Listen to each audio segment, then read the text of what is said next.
¿qué tal? Muy buenas tardes. ¿Cómo están? El día de hoy, miércoles 11 de marzo. Segundo programa de este mes y los saludo con la emoción de siempre. Mi nombre es Edgar Rivera en este programa que es Usa tu Cerebro. Y como cada miércoles me acompaña el doctor Ricardo Rossi. Doc, ¿cómo estás? Buenas tardes. Buenas tardes. Me asusté cuando dijo segundo programa. Dije, De- caray, ya es el llevamos de como marzo, ocho. es el segundo del De mes. marzo, de marzo. Sí, Perdón, es que mi pero cerebro ya, todavía anda desconectado. un Pero poquito. ya, Como yo la perfecto. semana pasada. Sí, más o menos estamos recuperándonos de tantas enfermedades todavía respiratorias. Pero bueno, qué Sí, bueno, un no gusto estar otra hablemos de vez acá. enfermedades porque ahorita anda una que está a tope y tengo entendido que ya se confirmó el primer caso aquí en Nuevo León, entonces vamos a ver qué pasa. Ah, caray. Sí, lo Sí. estaba leyendo que al parecer hay algunos que a lo mejor tenían este virus y ahorita estaba leyendo que al parecer ya confirmaron uno. Digo, leía a medias, pero sí, entonces Bueno, esperemos que no nos sacrifico. toque por aquí todavía. Ojalá, porque tenemos mucho trabajo, muchas cosas que hacer y sobre todo mucha información que compartirles del cerebro. Hablamos de aprender, ¿te parece? El día de hoy. La semana pasada estuvimos hablando sino de la programación Terminamos de hablar por fin de mitos. de mitos. Me quedé un poco en silencio porque estaba reconectando que más o menos nos ha ido tomando la misma cantidad de tiempo y meses desarrollar la primera La materia, primera el primer materia. tema de la maestría, que era introducción, un poco de historia y lo más relevante que eran los mitos. Y ya empezamos el tercer mes, marzo, con la siguiente materia que es neuroplasticidad, como el cerebro tiene esa capacidad maravillosa de modificarse. Es decir, algo que les digo yo a los maestros en broma, no hace ni Terminator en la película, aunque parezca que sí, la máquina que se destruye y se auto vuelve a construir, se autoconstruye. Eso no sucede en ninguna parte, en ninguna máquina, en ningún órgano del universo, excepto en el cerebro. Es decir, se regenera a sí mismo. Es una capacidad que para fines científicos se denomina plasticidad, plasticidad cerebral. Entonces, hoy empezamos ese tema para irlo desarrollando. Esperemos que terminemos en 2 meses, que es lo que nos Ojalá. toma la materia. Sí, ojalá. Y luego aquí que se nos va el tiempo bien rápido, entonces yo le calculo unos 4 meses. La plasticidad cerebral es uno de los descubrimientos, como dice el neurólogo Norman Deutsch en su libro El cerebro se cambia a sí mismo. Él dice que es probablemente uno de los descubrimientos más importantes del siglo XX. Obviamente, cuando se ve hacia atrás, todos dicen que este fue el mejor boxeador, la mejor actriz, el descubrimiento más importante. En el área de neurología, en el área de neurociencias, eh, es discutible si es el más importante del siglo XX, como él lo acuña, pero de que es muy relevante, sí, porque retomando un poco lo que hablábamos de los mitos, es echar por tierra, como el muro de Berlín, echarlo hacia abajo después de tantos siglos. Eh, una creencia, echar abajo un mito que todavía lo llevamos tatuado en muchos dichos, como el que nace para maceta no pasa del Del corredor. corredor. El que nace para buey, hasta etcétera, etcétera, ¿no? Entonces, es como ir en contra de esa creencia porque científicamente se demuestra que el que nace para maceta sí puede pasar el corredor. Es decir, no está uno predestinado o destinado a maceta, porque el cerebro, aunque genéticamente, estructuralmente haya nacido para maceta, el cerebro tiene la capacidad de que en esa maceta crezcan, digamos, nuevas ramas, nuevas conexiones, en este caso cerebrales, y se pueda pasar el corredor. Entonces, anteriormente en el área científica se pensaba que una persona alrededor cuando terminaba la adolescencia, que también sabemos que la adolescencia no termina a los 18 años, ni a los 21, estaba ya, digamos, finalizada finalizado su desarrollo, es decir, conformada toda su personalidad, todo su carácter. Y no, resulta que este descubrimiento, hecho por traste de esa creencia, que era avalada científicamente, ya no, porque se dieron cuenta de que después de los 18, 20, 25 años, de hecho, durante todo el transcurso de la vida, el cerebro está cambiando, se está modificando, está haciendo conexiones nuevas. Entonces, ese cambio, esas conexiones nuevas, desde el punto de vista fisiológico, son actitudes, comportamientos, aprendizajes nuevos. Desde el punto de vista, digamos, filosófico, esas conexiones nuevas, o más bien etimológico o conceptual, esas conexiones nuevas, por eso su nombre de plasticidad, hacen que el cerebro, al modificarse, se mueva, se cambie. No sea el mismo el cerebro mío de ahorita, el de anoche, el de hace un mes o el de hace un año, porque es como si se hicieran carreteras nuevas cada minuto, cada segundo.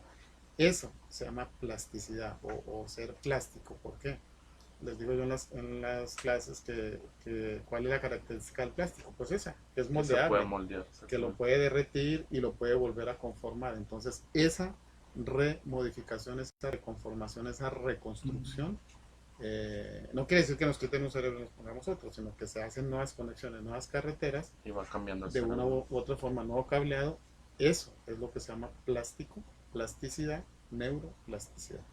Esa es la materia, la segunda materia de una maestría, para empezar a entender por qué suceden estos cambios desde que nace, eh, un cambio estructural a los 4 7 8 años, que vamos a ver que se llaman podas, A las porque podas es cuando neuronales. más genéticamente está programado el cerebro para cambiar. Otra poda alrededor de los 14, 16, 18 años, que es el cambio que sucede precisamente en la adolescencia.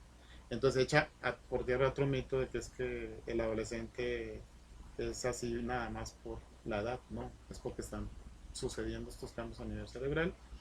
Y como después de eso, aunque no es tan, digamos, espectacular en cantidad el cambio, sigue sucediendo todos los días. Todos los días eh, se poda, tal cual, es un término que incluyó en esto de la neurociencia Santiago Ramón y Cajal, un neurocientífico de los primeros del siglo pasado en España, porque dicen que a él le gustaba mucho esto de la jardinería. De hecho, él fue el que La poda. involucró eso de ramas y que tiene que ver como una similitud con las neuronas, las ramas y los brotes neuronales, porque pues lo veía como en las plantas Pues que tendría él sentido si cultivaba. fuera así. Sí, de hecho. Entonces, por eso el término es de poda, porque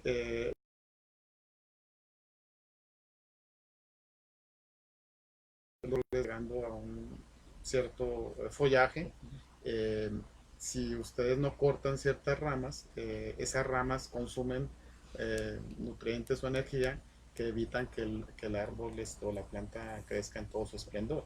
Entonces, se poda, precisamente se corta para dar vida o para dar más, digamos, desarrollo a otras áreas de la planta, tal cual sucede en el cerebro. El cerebro, día con día, decide qué poda, es decir, qué cable corta para evitar ese aprendizaje o para afianzar otro que supuestamente está en ese momento aprendiendo.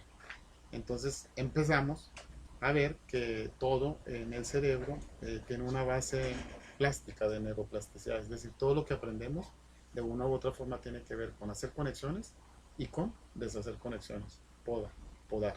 Ese es el tema en las próximas No sé cuántas sesiones horas. puede que sea. Sí.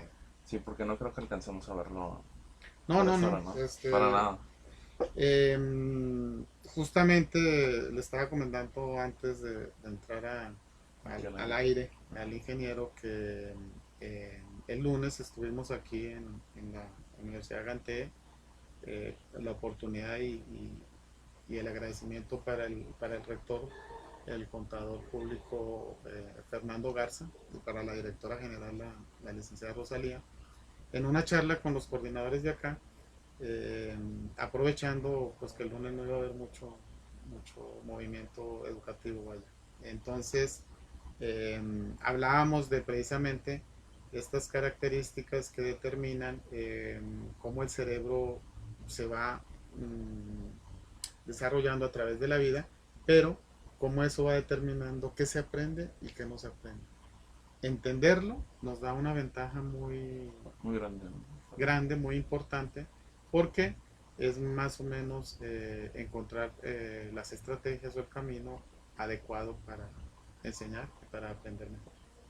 Y más cuando hablábamos en varias clases que a veces no solamente es aprender, ¿no? Sino cómo podemos reaprender algo que supone que ya sabíamos. Justamente entonces ahí surgía la pregunta de una coordinadora, eh, porque como les comento, yo siempre empezamos una charla para media hora, 45 minutos y Sí, se nos no, extiende no para más. a 2 horas casi ya me andaban cortando y corriendo. Y una de las preguntas era esa, ¿no? Después de varios, eh, digamos, intentos de entender cómo es que es imposible cambiar a una persona, porque ya están las redes formadas. Lo vamos a ir desglosando, pero a lo que voy es, antes de llegar a este punto había 3, 4, 5 escalones que desarrollar, pero al final la maestra, creo que también era psicóloga, decía, bueno, si usted dice que no se puede cambiar una persona, entonces, ¿qué puede uno hacer cuando en una familia las personas están con una creencia o con un conocimiento tan arraigado que hace daño? Lo que ahora se llama parientes tóxicos No, o familias tóxicas. las familias. Que por cierto, Parents Toxic es un libro que escribió Susan Forward hace más de 15 años. O sea, no es de Lo ahorita. traemos de nuevo Sí, y apenas ahorita agarra aire y agarra moda como lo de neuro. Pero no, igual que No seas codependiente, estábamos hablando de eso, también de Melo de Vitti, son libros de hace 20, 25 años. Pero que ahora la neurociencia encuentra una justificación, una fundamentación de por qué no se puede cambiar a la gente. Entonces un maestro decía acertadamente que no estaba de acuerdo porque la gente cambia. Sí, cambia si su cerebro cambia, pero no cambia porque yo quiera que cambie. Ajá, sí. No, entonces yo a veces también en clase bromeo mucho con ustedes, les digo, si entre ustedes hay alguna mujer que cuando tenía el esplendor de la adolescencia y decía, no, pues es que este es mi novio, es mi galán, es mi pareja y es igualito a Brad Pitt y es maravilloso y me atiende mucho y es cariñoso y nunca se olvida mi cumpleaños y deja a sus amigos por estar conmigo y palomita, palomita, So, muchas cosas buenas, pero es mujeriego.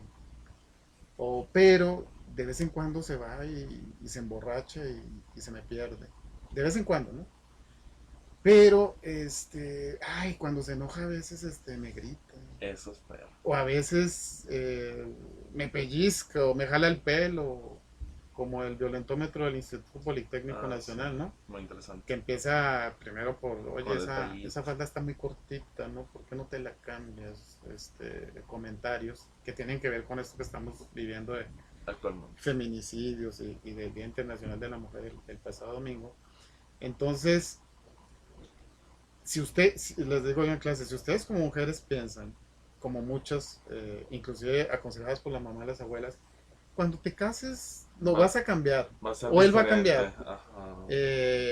Se casan y ven que pasan 5 o 10 años y no cambian. Entonces, cuando tengas un hijo con él, Vas a ver el hijo que nos va a cambiar la vida o va a sí, cambiar. No, mentira. Eso no es mentira cambia. porque el cerebro mío, el cerebro de esta persona, no va a Ujú. cambiar a menos de que uno, decía yo al maestro, a menos de que uno se convenza a través de una terapia que toma mucho tiempo para poder reestructurar esas conexiones cerebrales. No es cuestión de echarle ganas, no es cuestión, con mucho respeto, de pedir un milagro, que a veces suceden. No es cuestión de mañana me voy a levantar siendo otro, no es cuestión de yo lo voy a cambiar, ¿no?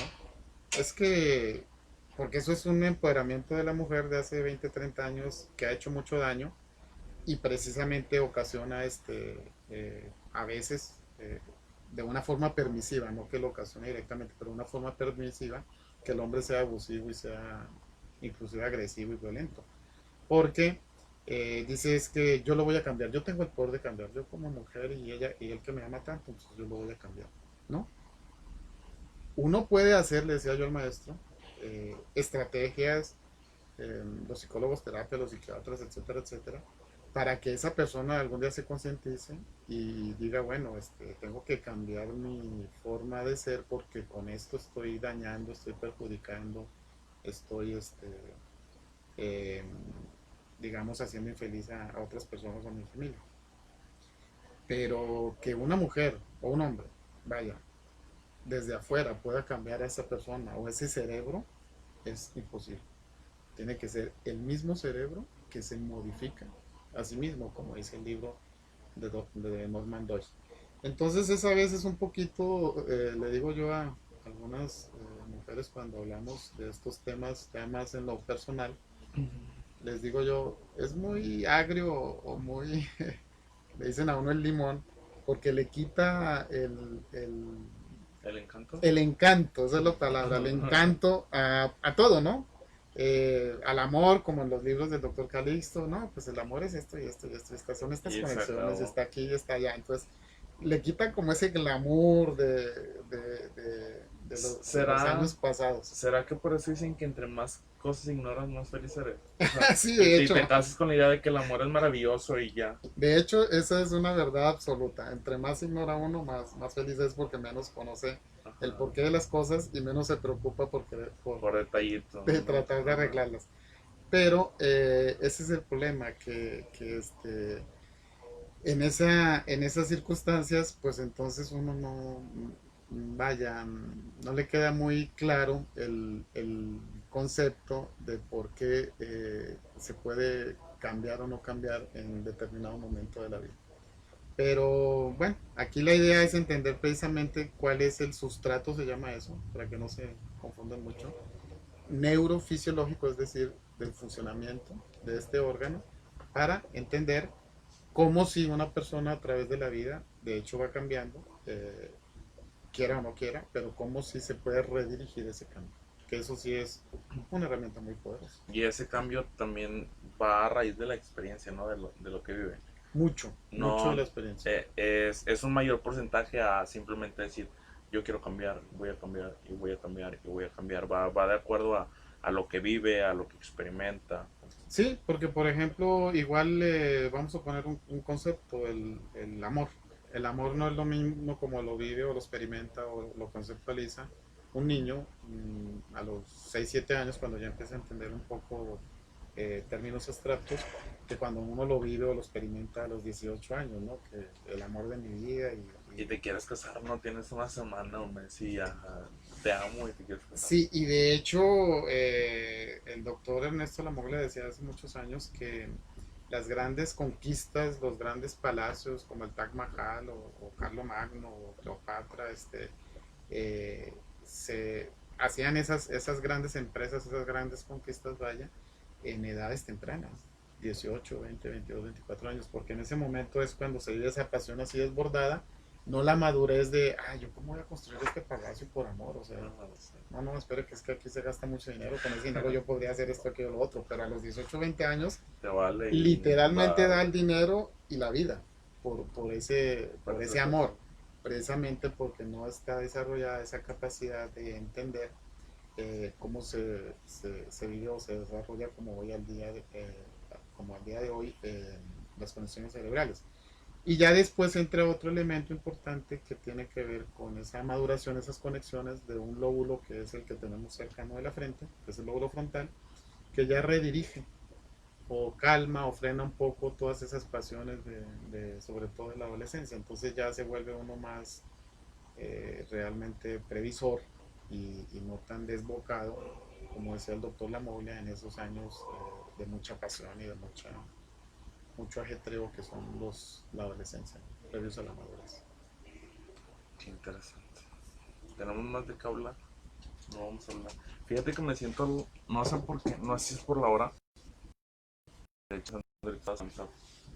O es el día, no sé, pero siento así como que pesadez. ¿Quién sabe? Bueno, si se van a hallar o Una algo, me disculpa. avisan para entonces. No, ando bien, pero sí estoy así como que en otras De cosas. los términos que estábamos tratando de empezar a dilucidar y que comentaba ahorita está lo que es aprender, Ah, sí. lo que es desaprender y lo que es Reaprender. reaprender.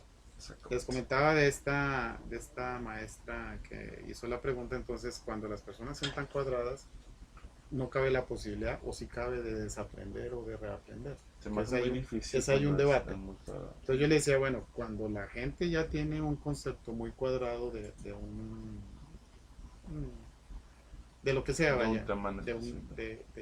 de algo que aprendió en épocas pasadas, el que lo replantee, que es el motivo de todas estas charlas, de todo este conocimiento, de todos estos temas, de esta maestría, es a veces muy complicado porque es volvernos muy críticos y entender que tal vez eso no tiene una base científica y que vale la pena encontrarle alguna otra visión.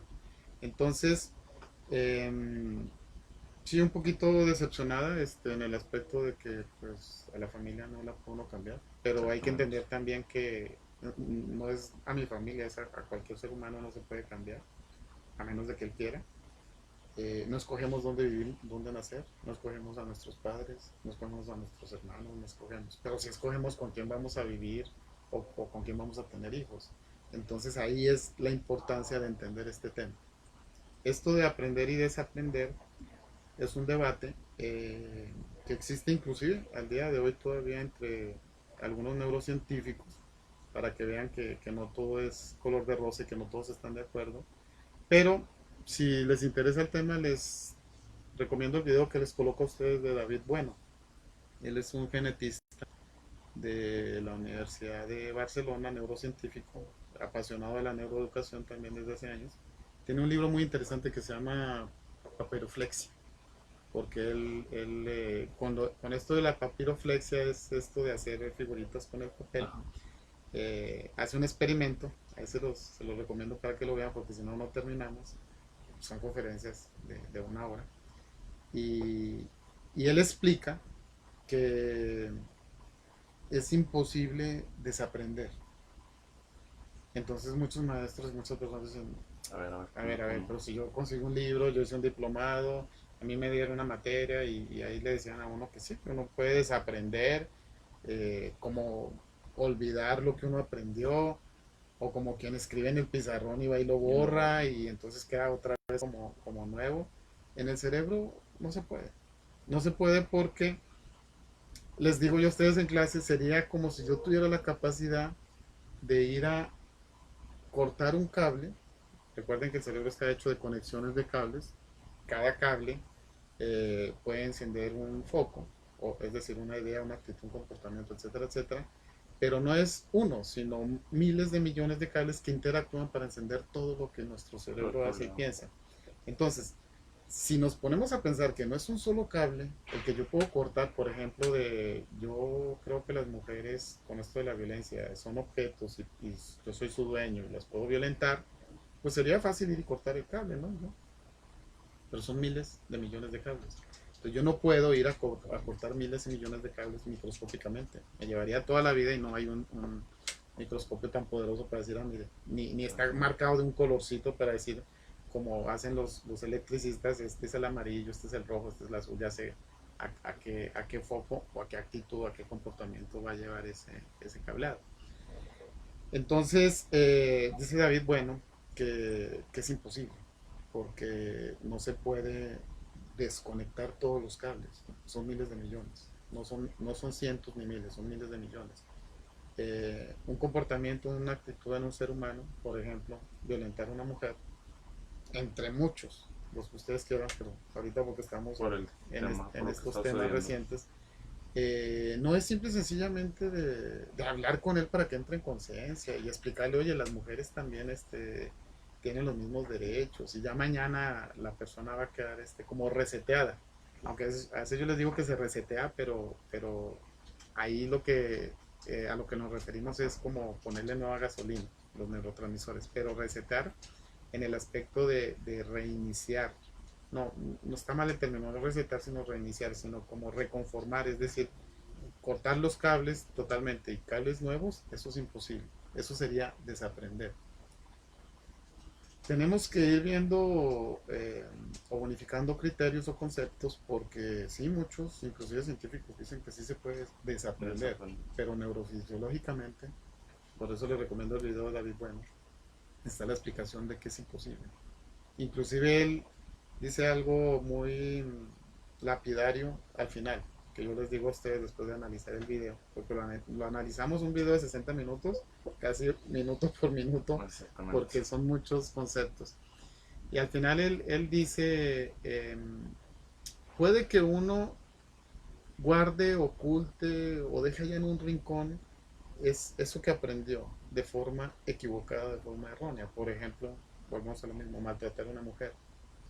Pero eh, uno tiene a través de la plasticidad cerebral, de esa capacidad de hacer nuevas conexiones, la posibilidad, que es complicada, toma tiempo porque es mucho esfuerzo y mucha dedicación y mucha práctica, de hacer cosas nuevas, es decir, conexiones nuevas, que eviten que esas conexiones viejas, antiguas, equivocadas, erróneas, las que queremos borrar, desaprender, se queden allá. Y entonces yo empiezo a hacer cosas, digamos, como cuando pinta alguien un carro o una pared, Te coloco por encima. por encima, porque en lugar de que ay, aquí le pusieron las manos, aquí está manchado, entonces no me pongo a limpiar, es más problema quitar la capa de pintura, entonces le pongo una capa nueva, y otra capa nueva, y otra capa nueva, y otra capa nueva. Entonces, esas son las conexiones nuevas. Pero si usted hace una radiografía o puede algún día quitar esas capas, ahí está la mancha o ahí está Donde donde se cubrió, no por encima. exacto. Entonces dice David, bueno, ahí se queda. Si algún acontecimiento de la vida a posterior hace que se caigan esas capas, entonces es el comentario lapidario, dice, ahí se queda lo que aprendimos equivocadamente y algún día vuelve a aparecer. Entonces, justo también en esta charla hablábamos de alcoholismo, de adicciones, y ese es el sustento neurofisiológico de las adicciones. Es decir, un comportamiento, una actitud que se aprendió y que tiene predisposición genética y que se aprende con la experiencia, como decía ahorita Edgar, eh, difícilmente, imposible, se puede desaprender. Es por eso que al parecer hay recaídas, ¿no? Entonces hay recaídas, como dice David, bueno, a lo mejor hay quien recae a la semana, deja de tomar alcohol o de drogarse, o deja de gritar, o deja de tener su comportamiento equivocado, su aprendizaje equivocado, como cuando uno aprende a decir una palabra mal.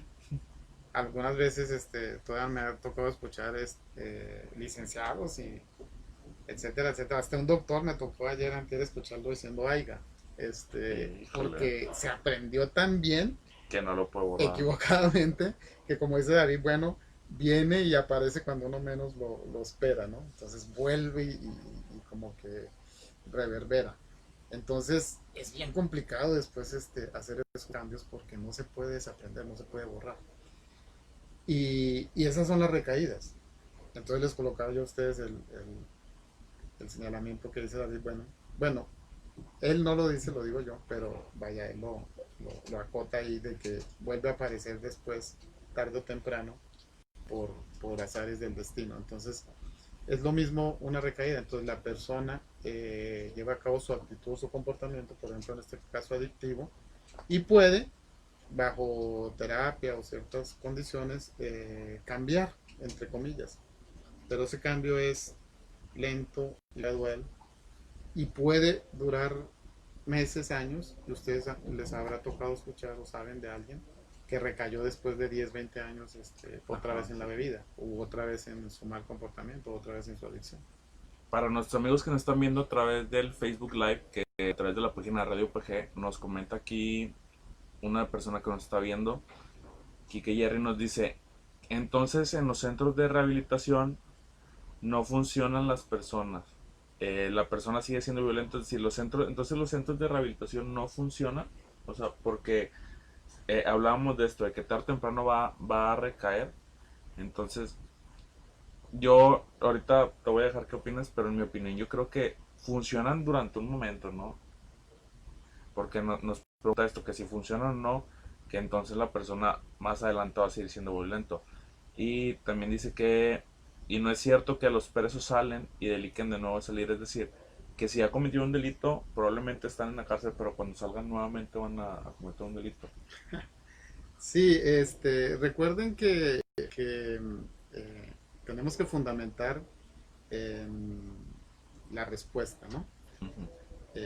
Apreciamos mucho que nos manden sus preguntas y comentarios porque precisamente aquí se trata de dar otro enfoque y ya que ustedes puedan comparar y tomar una postura al respecto. Rehabilitación desde el punto de vista funcional es posible. Un centro de rehabilitación en general, la mayoría, podemos decir, respondiendo a la pregunta, que no funciona. ¿Cuántas veces usted van, igual que un centro de readaptación social, ya pagó su culpa, etcétera, etcétera, y ya es un hombre nuevo? Eh, Sirve, les digo yo en las clases, pero no funciona. No funciona porque lo que queremos es, o el ideal sería poder cambiar todas esas conexiones cerebrales para que la persona realmente tuviera ese cambio. Lo que hace el centro de rehabilitación, y justo en esta reunión que tuvimos aquí hace unos días les decía de uno muy importante para las adicciones que está por allá por una playa y que tiene nombre de océano, no funciona. Le sacan mucho dinero a la gente y eso no funciona. Está comprobado. Ustedes lo pueden ver en la literatura médica. Por ejemplo, hablando en específico del alcoholismo, si tal vez esta persona nos está preguntando sobre este padecimiento en especial, es una enfermedad, no es un vicio. Eh, Según la descripción del doctor Ernesto Lamoglia, es una enfermedad eh, progresiva, crónica, porque va a través del tiempo haciéndose crónica, incurable y mortal. Entonces, para fines prácticos, un centro de rehabilitación no nos va a quitar el alcoholismo en ninguna adicción. Si el centro de rehabilitación está, digamos, basado, fundamentado en este conocimiento de la neuroplasticidad, lo que puede hacer es, como el programa de Alcohólicos Anónimos AA, que lo fundaron dos alcohólicos médicos hace más de 45 o 60 años. Estaba tratando de recordar el nombre ahorita y no recuerdo de los doctores alcohólicos. Eh, que tiene 12 pasos, que son los mismos 12 para la codependencia, para el amigo que nos pregunta, Ike. Sí, sí. De esos 12 pasos, les recomiendo el libro de Melo de Vite, 12 pasos para dejar de ser codependiente. El segundo paso, que les digo yo que nunca he cruzado de ahí, es hay que dejarlo todo en manos del poder superior, porque es precisamente esa incapacidad que tenemos que valorar de que no podemos contra algo que ya está instaurado en nuestro cerebro. Hace 40, 50 años cuando formaron Alcohólicos Anónimos no se sabía neurociencia. Hoy sí se sabe y está fundamentado que no podemos cambiar. Es decir, que no nos podemos... Eh, el término no es rehabilitar, porque sí se puede rehabilitar uno de algo, como cuando uno se rompe un brazo o algo con ejercicio se puede rehabilitar. Pero cambiar, como desaprender, como No se tal, puede. no. Entonces, ¿qué hace la rehabilitación realmente? En el caso de Alcohólicos Anónimos. Lo primero que hace uno cuando llega a un grupo de Alcohólicos Anónimos, no sé si han visto películas o Nunca he no le ha estado en tocado ir, uno. es, por ejemplo, yo se presenta ante el grupo, ¿no? Ah, sí, Yo soy yo soy. Ricardo, soy Hola, Ricardo. alcohólico, soy alcohólico y vengo para tratar, o ya después de haber usado ciertas estrategias de rehabilitación, para dejar de tomar, en este caso alcohol, por hoy, porque mañana no sé. Ya no saben. Entonces, precisamente la rehabilitación, si la podemos llamar, es eso, hacerse consciente de que no puedo, de que tengo que hacerlo por hoy, porque mi cerebro no va a cambiar para mañana ni para dentro de un año, pero yo tengo que encontrar esa fuerza de voluntad, como ustedes le quieren decir, para poder controlar esa compulsión, que es una compulsión que se traduce en adicción, para tomar alcohol, para comer, para el sexo, para trabajar. Usted le pone workaholic a su Ah, sí, Instagram, yo estoy en Instagram como Workhome. también tiene que ver con eso, todas las adicciones, adicción a las relaciones destructivas, esas mujeres Wow. que las golpean, las tratan mal, les ponen los cuernos y luego se separan Quiero entender. o por obra y gracia del Espíritu Santo el novio se desaparece y vuelven y se consiguen otro igual. Entonces es eso. No se rehabilitan, Kike, sino que Ah, vuelven y repiten los patrones. qué Vamos a ver, interesante. vamos a ver que los patrones cerebrales tienen que ver con esta plasticidad cerebral. Quiero entender, y ya se puso bueno esta plática porque pensé en Ah, alguien. estaba mala. No, no, no, no, no, no, no, no, no, no. Porque se puso aún más interesante porque se me vino algo y alguien a la Ah, porque mente. ya lo tomó. Ajá, Ya el exactamente. asunto es con. Sí. Quiero, ahorita que hablabas de personas que los golpean y todo. Entonces, quiero entender que sí, ahorita que espero que te haya servido lo que comentaba aquí el doctor y justamente también lo que mencionabas le sirve a Cassandra Sánchez que nos preguntaba que si los alcohólicos, fumadores o drogadictos no pueden cambiar. Pero, Cassandra, ahorita ahondamos, pero igual, esto es una mesa de debate igual que las clases. Al rato en el corte los vamos a invitar a la próxima clase que es el sábado, dónde, cómo y con quién, cuando toca listo. Aquí nadie tiene la verdad absoluta, Cassandra y Kike, es mostrarles un conocimiento científico y que ustedes digan, estoy de acuerdo o no estoy de acuerdo. ahorita que hablabas, quiero entender que entonces, si una persona está con una persona que la trata mal, Sí. y ella dice, sabes que lo dejo y ya me voy a valorar y ya esto y lo otro y, o sea, más adelante, sea que vuelva con esta persona o va a encontrar a alguien con actitudes similares, digamos que es porque se podría decir qué es lo que le gusta, obviamente va más allá y es cuestión cerebral, pero va a seguir entonces repitiendo esos patrones. Sí, desafortunadamente está escribiendo a una de mis hermanas. Y a Y muchas mujeres, yo a muchas mencionaba por mujeres que una conozco. compañera, saludos, no creo que nos estés A viendo, muchas pero mujeres que conozco, desafortunadamente, wow. inclusive a mi madre. Recuerden que a veces yo les digo que algunas de estas historias son reales y otras no son reales, entonces ahí se los dejo de tarea. Pero no es que les guste. A veces las mamás, inclusive la mamá, pero ¿cómo puedes regresar, el papá, cómo puedes regresar con esa persona si te trató mal, te puso los cuernos, te robó, te golpeó, etcétera, etcétera? Ahí vas y lo buscas. Parece que te gustara la mala Ajá, vida, sí, o realmente te exactamente. gusta la mala Por eso vida. lo mencionaba, sí. Es una aseveración para mí un poco desafortunada, porque realmente lo que hay que decir es, no es parece que te gusta, es que lo necesitas, es una Y adicción. ya es una dependencia. Se llama una dependencia a las Sí, relaciones destructivas. De hecho, está catalogado en el DSM-5 como un trastorno de la personalidad y wow. necesita un tratamiento. ¿Por qué? El trastorno se llama codependencia. Hace 10 15 Sí. años no estaba en el DSM-5. Entonces, Cassandra, aquí que no, el alcohólico es alcohólico para toda la vida. O sea, yo puedo ser alcohólico, inclusive yo soy alcohólico seco. Hay un término alcohólico seco, es decir, no tomo alcohol, pero mi personalidad es la de un alcohólico. El otro es el alcohólico o lo que sea el doctor Lamolle que sufre una carrera alcohólica, es decir, que está tome, tome, tome, tome, tome. Que es lo mismo que cualquier adicción a las relaciones destructivas. Entonces, no es que me guste tomar alcohol.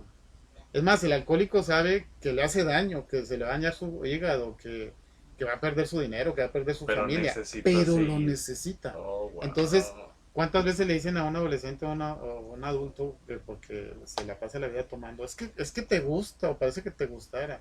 No, es que lo Ya es necesita. una adicción, o sea, ya necesita salir el fin de semana, ya necesita ponerse Entonces, súper en borracho. particular, por lo que nos preguntaban ahorita Cassandra, pero sobre todo Edgar, de esta conocida suya que vuelve y repite el patrón cerebral que Uf, aprendió. Es decir, el cableado lo tiene ahí y por más que se haga el firme propósito, igual de un alcohólico, de este fin de semana voy a dejar de tomar y te prometo y te juro y que por mis hijos y que por mi vida.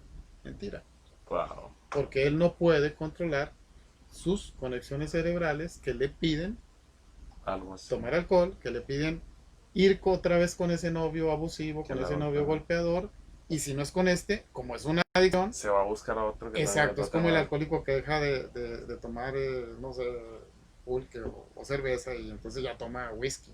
Entonces aquí es lo mismo, la muchacha va a buscar otro que bajo las mismas condiciones, aunque de características diferentes, le dé eso que necesita, que es eh, Sí, pues que la el maltrato. el maltrato.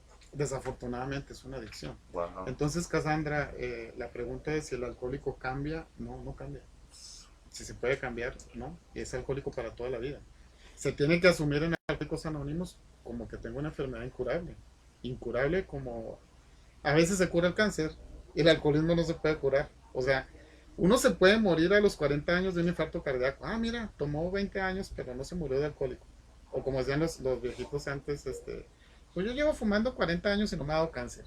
Es No, cuestión de ah, tiempo. sí. Algunos nos morimos a los 5 años de tomar alcohol, otros se mueren a los 80 años de tomar alcohol. O en el transcurso de esa carrera alcohólica o esa vida alcohólica se mueren por otras cosas, por un asalto, por lo balacearon o por un infarto o por otra cosa.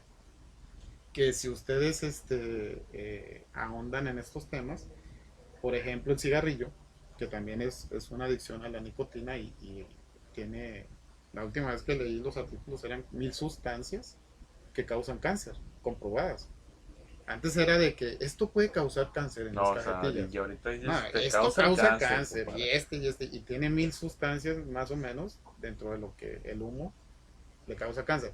Muchos creen que causa cáncer nada más en el pulmón, ¿no? El humo causa cáncer en la vejiga, en muchas partes, muchos cánceres. Si nos queremos meter todavía, Cassandra, más a fondo, les estaba comentando que hoy el doctor Calisto estuvo en un programa en el DF a nivel nacional del Politécnico, del Instituto Politécnico Nacional, hablando precisamente del enojo, del estrés y la ansiedad, que es lo que nos ha venido a La dar plática. clases en los últimos meses. Y entonces está comprobado, ahí está un terapeuta psiquiatra del Instituto de Psiquiatría Nacional de Ramón de la Fuente, donde no estoy diciendo yo nada, me lo estoy inventando, ahí dice, y eso se sabe desde hace mucho tiempo. La ansiedad, es decir, el estrés, en pequeña medida, decíamos las pasadas, es bueno para aprender. Sí. Ya cuando se pasa de estrés, mucho estrés durante mucho tiempo crónico, Periodos la rusa. ya es distrés o estrés lo que conocemos. Después del estrés viene la ansiedad, o sea, un estrés crónico. Ya cuando pasa estrés crónico y depresión, que ya digamos la última etapa, está demostrado que eso causa cáncer. Inclusive causa cáncer demostrado de mama.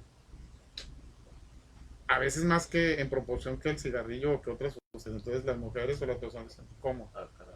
Sí. ¿Sí? No es que porque yo esté asustado, preocupado, ansioso, me vaya a dar cáncer. No, es que por yo estar preocupado, ansioso, cambian mis sustancias, eh, que son hormonas, neurotransmisores, mis sustancias a nivel no nada más del cerebro, sino del cuerpo. Y eso cambia el sistema inmunológico. Nos estamos metiendo un poco más Más a fondo. en Honduras, pero a ver si no los confundo más. Mi sistema inmunológico es el que determina que cuando yo estoy en contacto con un virus del coronavirus o con un virus de la gripa, pues hay personas que se enferman y hay personas que no se enferman. Si yo estoy bien con mi sistema inmunológico, que es mi sistema de defensas, es decir, con lo que yo ataco los virus, no me enfermo. Pero si es un niño o una persona de la tercera edad deprimida o ansioso, el sistema inmunológico está tan preocupado o tan estresado, valga la expresión, de arreglar otras cosas a nivel corporal que no genera esas armas suficientes para decir este virus no puede conmigo o esta enfermedad no puede conmigo o lo que sucede en el cáncer. Estas células que se están reproduciendo mucho, porque se reproducen aleatoriamente mucho durante toda mi vida en cada segundo, pero el cuerpo, el sistema inmunológico dice, esta célula es precancerígena, es decir, está desbocada en su replicación y la controla o la quita o la desecha. Entonces, como el sistema inmunológico está deprimido, porque está muy estresado, porque está muy ansioso, son sustancias químicas, entonces ese proceso no se lleva a cabo de forma adecuada y surgen los cánceres y surgen muchas enfermedades. Es decir, no es aleatorio nada más, porque estoy estresado más. No, es todo un entendimiento neuroquímico, perdón, no neuro, químico, biológico, fisiológico para explicar por qué el estrés o la ansiedad causa esta enfermedad o esta que ya o infartos, por ejemplo, del miocardio. Eso ya está demostrado desde hace tiempo, ¿no? Personas que son muy ansiosas, pues les sube básicamente la presión arterial, los latidos cardíacos, etcétera, etcétera. El corazón termina descompensándose y algún día le da un infarto. Entonces espero Kike y Cassandra y que más o menos hayamos encontrado la idea de la pregunta para darles una respuesta acertada, pero igual, si no están del todo convencidos o de acuerdo, esperamos su réplica o sus comentarios, que son muy importantes para ir dilucidando algunos temas en específico. Sí, yo creo que fue una parte interesante y fue de mucho provecho el que comentara, porque ahí se fue desencadenando y más lo que comentaba. Digo, yo sí tenía entendido lo de las adicciones, igual el alcoholismo, que no, vaya, que no es que no pueda cambiar, sino que lo va necesitando, pero no sabía que también pasaba con otras cosas como como lo es las relaciones. Sí. Entonces, y ese tema me interesó mucho y fue como que wow. Sí, porque el cerebro, recuerden que decíamos en algunas clases, en algunos programas anteriores, el cerebro no tiene la capacidad de saber si yo soy adicto al alcohol o a una mala palabra o a un desprecio o una mala actitud, porque para el cerebro es lo mismo desde el punto de vista de que es una sustancia química. Entonces, no sé si recuerdan o ya habíamos hablado, como el doctor Calixto cuando dice, les va a parecer muy curioso, pero el cerebro ama con esta parte de su estructura, que es, por ejemplo, hablando de emociones, ¿no? La pasión. E ama con la amígdala, interpreta con el giro del símbolo. Pero, curiosamente, con esta misma parte que usted ama a una persona, ahí mismo es donde usted odia a una persona. Por eso sí no, que el odio al amor. Bueno, a lo que voy, sí, algo de eso, pero no, eso es un comportamiento activo. A lo que voy es que para el cerebro es cuestión de interpretaciones. Entonces, para él es lo mismo, soy adicto a la comida, soy adicto al alcohol, soy adicto al cigarro, soy adicto a las relaciones destructivas, soy adicto al trabajo. Para él son las mismas sustancias y es la misma estructura donde se procesa. Entonces, no es de que el cerebro pueda diferenciar entre un comportamiento o una sustancia. Para él es lo mismo. Y tiene que ver con el sistema de recompensa cerebral, que ya más adelante lo vamos a desglosar poco a poco. Y tiene que ver con el sistema de motivación y con estas sustancias que, como dice ahorita, son necesarias y por lo tanto yo busco. Por eso se llama una compulsión. Yo busco otra vez lo que necesito o lo que mi cerebro necesita, que es la sustancia. La sustancia para el cerebro es la misma que le da el alcohol, que le da la relación destructiva. Y eso es muy importante y abre un amplio panorama para saber cómo realmente, Cassandra, puede funcionar una rehabilitación o Quique. Si no lo entendemos, entonces tratamos como hacían los abuelitos o nuestros papás de convencernos de que, oye, no tomes, no fumes. Mira, vas a destruir tu vida, mira eso. No, eso no funciona. Igual que los spots de no fumes o no fumes porque te da cáncer. No te drogues porque vas a dañar tu vida. Eso no sirve para nada. ¿No has visto uno que dice fumar no está cool?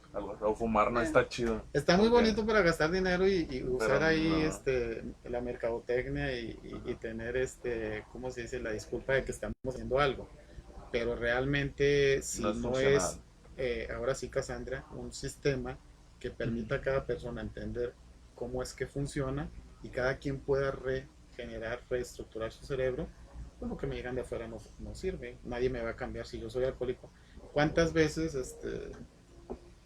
desafortunadamente, como el cantante este famoso que acaba de fallecer, cuántas veces no juró y perjuró de que iba a dejar de tomar? Ah, cierto. Entonces, ¿cuántas veces no le dicen a uno que esto es dañino y que esto puede ser mortal? Y creen que con eso se va a cambiar a la persona. ¿Cuántas veces esta mujer le ha dicho a su novio, oye, no me golpees, no me maltrates, no me trates así, etcétera, etcétera? Y el novio o la pareja lo sigue haciendo. Sí, pues no lo No comprende. es cuestión de voy a concientizarte nada más, Cassandra. La rehabilitación tiene que ir, y por eso están demoradas, lo sabe un psicólogo o psiquiatra, dura mucho tiempo, porque modificar esas conexiones en el cerebro, como dice David Bueno, a fuerza de hacer nuevas, a fuerza de practicar, toma tiempo. Entonces a veces ese segundo paso de Alcohólicos Anónimos es mejor rendirse ante un poder superior, es decir, yo no puedo cambiar a nadie, a duras penas voy a Puedo tratar de comer. rehabilitarme o de tratar de cambiar yo mismo, Sí. pues no puedo cambiar a nadie porque no me puedo meter en el cerebro de otro. Se le quita el glamour, se le Sí, quita el ya me di encanto cuenta que sí se a le la quitó. relación, porque entonces resulta que cuando yo le decía eso a mi madre o mi hermanita, me trataban de que yo te metía mucha, en esa época me hacían mucha psicología a las cosas. No, es simple y sencillamente tratar de entender por qué suceden para poder, como lo que nos trae, mejorar o replantear el aprendizaje y la enseñanza. Pero recuerden que esto es para la vida. Esto entender el cerebro no es nada más para el aula ni para la educación, es precisamente, Cassandra, para entender por qué. Si yo quiero estar, en mi caso, con una mujer alcohólica, pues tengo que saber que no la voy a cambiar y que tal vez no va a cambiar en toda su vida. Que se puede rehabilitar y que puede ser Ujú. funcional, sí, pero es un proceso largo y tiene que ser bajo ciertas circunstancias muy específicas. Y no realmente como esta compañía inmensa que está por allá por un océano funciona. Yo creo que sería de gran ayuda el comprender esto, el que la persona no va a cambiar, simplemente va a ser un proceso bastante largo, bastante difícil. Yo creo que ayudaría y comprendería mejor la situación y se puede sobrellevar de mejor manera. Sí, Entonces, lo largo y lo difícil tiene que ver, no se desanimen, no es tampoco para decir que ya no hay nada que hacer, no hay mucho que hacer, pero hay que hacerlo por el camino, digamos, más adecuado o el que sí puede ser eficiente, aunque sea difícil y largo. Difícil y largo me refiero, o se refiere la neurociencia, a que precisamente ir podando, ir tratando de cortar esas conexiones que no funcionan de la forma más adecuada, como dice David, bueno, que aprendimos de forma equivocada, errónea,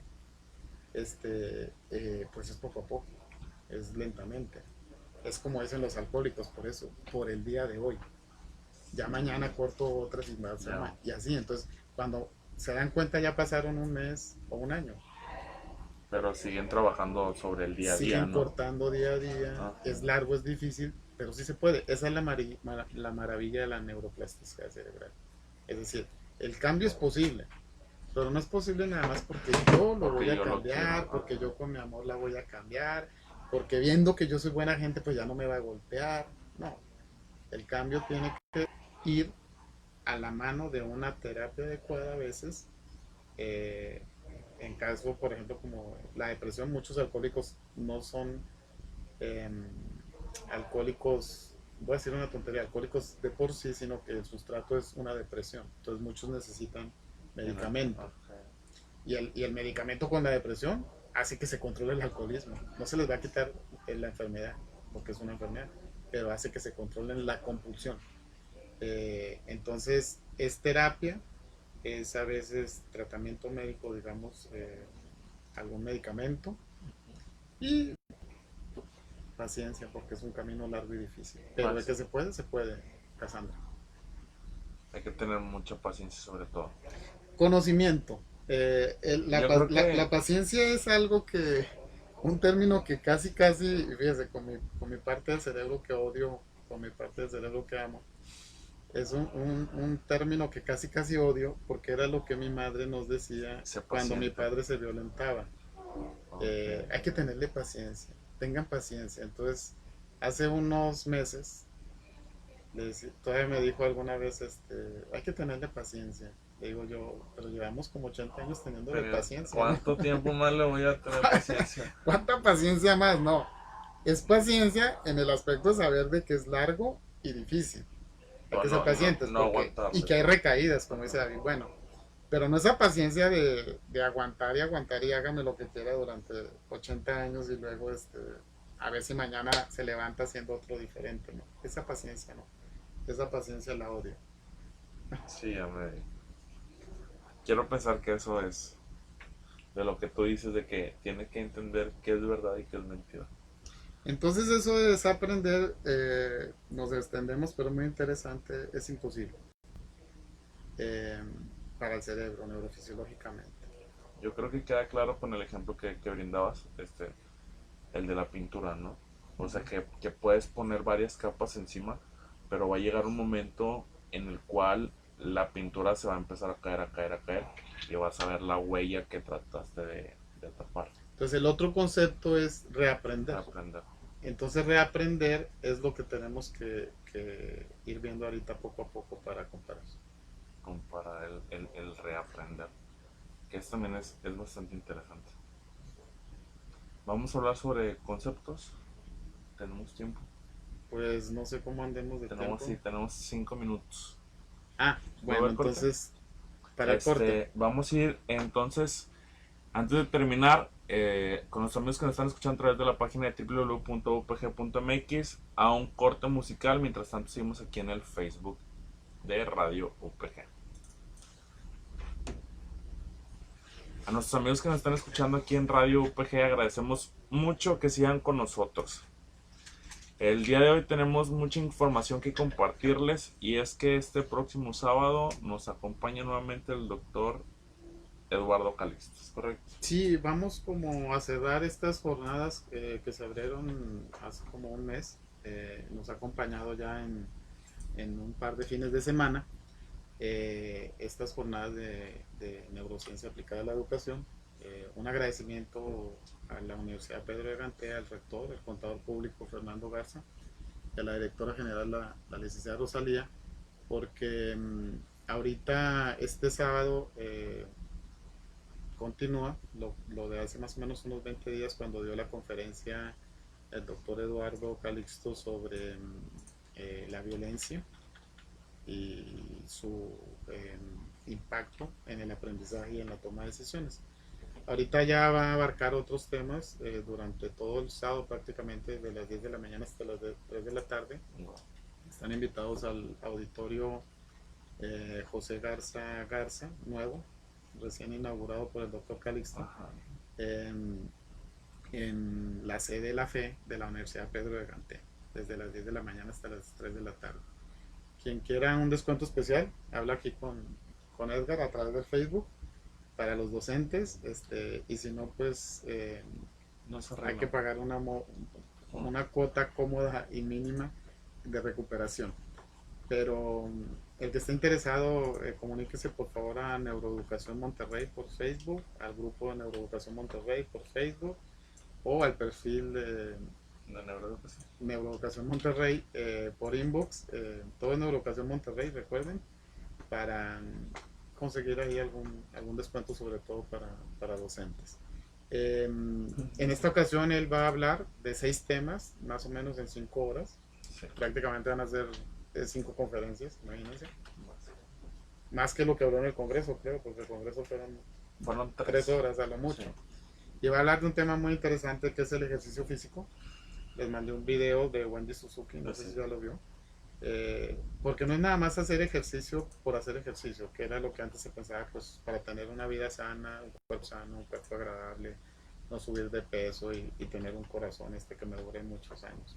No, el ejercicio físico cambia, modifica el aprendizaje. ¿Por qué? Porque cambia, modifica la neuroplasticidad cerebral. Porque cambia, modifica el cerebro. Nada más con el solo hecho de salir y caminar o de no estar viendo, como dice el doctor Calixto, un maratón de Netflix, y es mejor, en lugar de estar quieto, apoltronado, Estar en movimiento. pararse y caminar, porque entonces se suceden o se producen ciertas sustancias químicas que hace que cambien estas conexiones cerebrales y que el cerebro ponga más atención, se concentre más, etcétera, etcétera. De todo eso nos va a hablar ejercicio físico, alimentación, qué alimentos realmente son indispensables. Se van a llevar muchas sorpresas. Por ejemplo, la importancia de las artes, que viene ya en la nueva escuela mexicana, el teatro, un poco también la música, etcétera, etcétera, cómo influye o cómo cambia el cerebro, neuroplasticidad cerebral, cómo se genera la creatividad a nivel cerebral, que es neurobiología de la creatividad. El otro tema es el sueño. El sueño es Un tema capa. inmenso, es prácticamente una clase que tenemos que ver en varias horas. Les recomiendo el libro de Daniel Cardinal del Instituto de Massachusetts. Bueno, él es argentino, pero estudió allá, que se llama así, el sueño, neurociencia del sueño, para ver la real importancia que tiene el sueño en lo que aprendemos. No se sabía hace apenas 20 años. Empezó con esto Francis Crick en este libro también interesante que se llama Hipótesis Asombrosas. Bien, todo esto lo pueden checar como quiera en Facebook, en Neuroeducación Monterrey. Nuestros amigos que nos están escuchando a través de la página de internet que es www.upg.mx, muchas gracias por seguir con nosotros.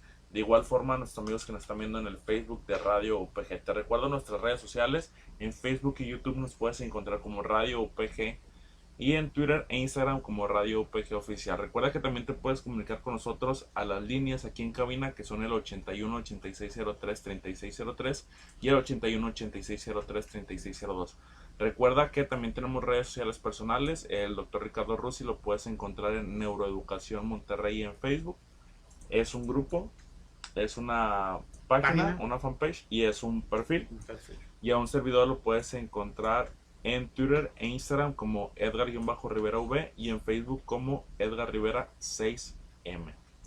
Tenemos unos minutos todavía entonces para ver lo de reaprender. Ya tocamos lo que es desaprender, lo que es aprender.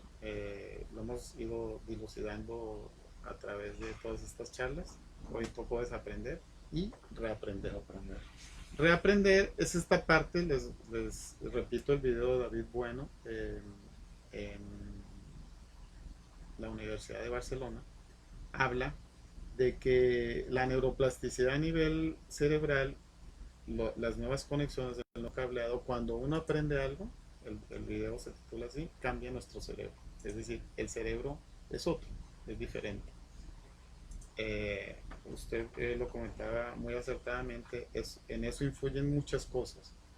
Influye la predisposición genética, influye cómo la mamá llevó el embarazo durante esos 9 meses en el útero del niño, si estuvo estresada o no, si era un embarazo deseado o no, etcétera, etcétera, porque las sustancias químicas que para ella, digamos, la mortifican o la mantienen estable, también tienen una influencia en el cerebro. Entonces hay esa predisposición durante el embarazo, esa predisposición genética y ese condicionamiento en los primeros años de vida de acuerdo a la experiencia. Obviamente todos tenemos una experiencia diferente, aunque seamos gemelos idénticos. Se viven y se sienten las cosas de una forma diferente. Eso va modificando estas conexiones porque eso es aprender para el cerebro. Ya vimos lo que es desaprender, entonces, que es imposible. Entonces, la experiencia, existía un debate también entre neurocientíficos. A mí me gusta lo que dice ahorita el doctor Francisco Mora en cuanto a porcentaje, que la experiencia es el 70% y no la predisposición genética. Es decir, no nací para maceta y ahí no va a quedar, sino, fíjense la importancia de este conocimiento. Desde que el niño nace, aún antes, lo que yo le brinde como experiencia va a determinar lo que va a ser el resto de su vida. Inclusive Cassandra, como decía el doctor Lamoglia, si ese niño viene con predisposición, porque el alcoholismo también trae un porcentaje de predisposición genética, por eso algunos somos alcohólicos secos, Si ese niño tiene durante esa experiencia, en los primeros años de vida, digamos, eh, no un contexto adecuado, no un contexto dentro de lo conveniente, sino que por ejemplo tiene agresividad o tiene muchas cosas que lo van a orillar de una u otra forma que su personalidad o su carácter sean adictivas, entonces él cuando llega a los 12, 15 años, que es cuando empiezan a tomar alcohol, no a los 20, a los 16, 17, 18 años, dice el doctor Lamoglia, se va a encontrar un día con un churro de marihuana, con un chocho, una anfetamina, o con una copita de alcohol, o como su amiga, con un novio abusivo. Aguación. Y ahí es donde empieza lo que él dice carrera alcohólica o carrera de adicción. Porque entonces, por eso dice, bueno, es que yo me fumo el churro de marihuana, pero yo no tomo alcohol. Ah, bueno, es que a mí me sirve el churro de marihuana igual que a él Y le el sirve el otro le alcohol. sirve el alcohol. Igual que a su amiga le sirve la agresión. Ajá. Entonces ahí se inicia la carrera adictiva o carrera alcohólica. ¿Por qué? Porque la experiencia va determinando o más o menos allanando el camino de qué uno va o cómo uno va a lidiar con todas esas necesidades. Recuerden que una adicción es una necesidad que se traduce en compulsión, es decir, una necesidad que yo no puedo controlar. Por eso el alcohólico, digamos, puede pasar 5 años, 10 años y no bebe y no bebe y no bebe, pero un día tiene una decepción amorosa o la muerte de un familiar, un accidente y le pasan la copa y dice, es que estoy que no puedo, con esto me calmo y recae. O igual por cualquier otra sustancia. Entonces, el doctor Francisco Mora, neurofisiólogo de la Complutense de Madrid, recuerden, padre de la neuroeducación, dice que para él es como el 60-70% y nada más la predisposición genética como el 30-40%. Howard Jones, que es de la Universidad de Bristol, él no se arriesga tanto, porque a veces sí se puede comprobar, pero pues, son procesos largos. Él dice que alrededor del 60% es experiencia y 40% es la predisposición. Siempre va a poder más, aunque sea 51%, aquí no importa si es el 60, el 70, el 80. El chiste es que, o lo importante es que la experiencia sí puede modificar en gran medida ese cerebro que viene predispuesto de una u otra forma para llevar a cabo, digamos, conductas o comportamientos ya eh, fijos o predeterminados. Entonces, es muy importante cómo una pareja, una mamá, un papá, eh, estaba viendo una serie maravillosa que se llama Babies en Netflix. No es publicidad, pero se la recomiendo. Porque ahorita ya no hay nada más papá y mamá, no hay papá y papá o mamá y mamá. Entonces, cómo la experiencia va modificando el cerebro de esos niños para que luego, dentro de unos años, sean las personas que esperamos que no tengan tanto sufrimiento a través de la vida. Pero la experiencia es muy importante contra la predisposición genética. Por eso empezamos esta charla con ese mito de que el que nace con la maceta no pasa por el no. La experiencia, y mientras yo conozca cómo funcionan estas redes neuronales, volvemos a lo mismo, Cassandra y Kiki, si puede hacer algo, inclusive rehabilitar a un ser humano. Qué interesante, muy bien. Como cada miércoles el tiempo pasa volando, desgraciadamente. Y nada más tocamos tres subtemas, pero bueno. De todos los que teníamos. No sé si quieras cerrar con algo en específico. No, ojalá que puedan acudir este sábado próximo aquí al auditorio de la Universidad Pedro Gantel, viene el doctor Calixto y va a estar muy interesante todos los temas que se van a ver. Cerramos el ciclo de jornadas de neuroeducación o neurociencia educativa porque probablemente él no vuelva hasta mayo o junio y pues sí es importante entonces aprovechar ahorita que va a estar en la ciudad nuevamente. Pues, muchas gracias por habernos acompañado, nuestros amigos que nos están sintonizando a través de la página de upg.mx y de Facebook de Radio UPG. Recuerden que pueden seguir esta información de los talleres, de las charlas y todo lo relevante en la neurociencia en el perfil de doctor, que es Neuroeducación Monterrey en Facebook. Gracias y que tengan una excelente noche.